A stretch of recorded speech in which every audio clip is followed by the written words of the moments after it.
Որոշում Հայաստանի Հանրապետության անունից վերակնիշ քրեական դատումը որոշեց դատախազության Երևան քաղաքի դատախազության ավագ դատախազ Բեգդարյանի, մեղադրանք Դավիթ Համբարձումյանի, պաշտպան Տիգրան Աթանասյանի,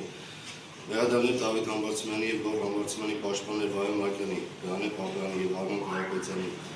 վերակնիշ բողոքները բավարարել մասնակի Երևան քաղաքի առաջին հերձանին Եվասյան քրեական դատանի 2025 թվականի հոկտեմբերի 23-ի դատավճիռում մասնակի մեղադրանք Դավիթ Մերի Համբարձումյանի և Գոռ Մերի Համբարձումյանի մասով բեկանել և առույթը այդ մասով փոխանցել նույն դատարան նոր դատականություն։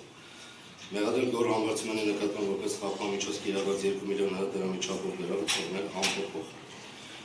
Մեղադրանք Դավիթ Համբարձումյանի նկատմամբ որպես խաբկանմիջոց կիրառված տնային կալանքը փոխել վարչական հսկողություն այլընտրանքային խաբկանման միջոցի վերջինիս ազատ արձակելով դատական լիստերի տարածում։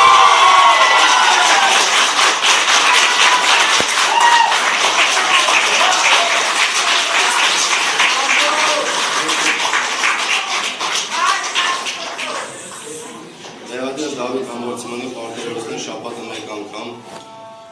գրանցվել իր բնակության վայրի հանուն պրոբացիայի ծառայությունում։ Մեղադրանք Դավիթ Համբարձումյանին արգել է առանց վարկ իրականացնում մարմնի դատանի թույլտվությամբ փոխել մշտական բնակության վայրը հաղորդակցվել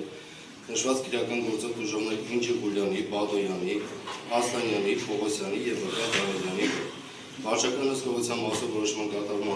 հանձնարարել հանուն պրոբացիայի ծառայության համապատասխան ստորաբաժանման։ Մեղադրանք Դավիթ Համբարձումյանի նկատմամբ այլընտրանքային խաբկանման միջոցներ կիրառված բացակայելու արգելքը 5 միլիոն դրամի չափով գրավը թողնել անփոփոխ, դատավճիռի մնացած մասով թողնել անփոփոխ։ Որոշումը կարգել հայ վերակնիշ քրեական դատան, ներողություն վճռաբեկ դատան այս տարօրինից մեկամսյա ժամկետում։ Հայ քրեական դատավարության օրենսգրքի 361-րդ հոդվածի 4-րդ մասի հիման վրա արձանագրվում է,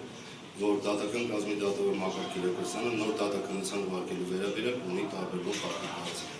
Դատական նիստը հայտարարվում է փակված։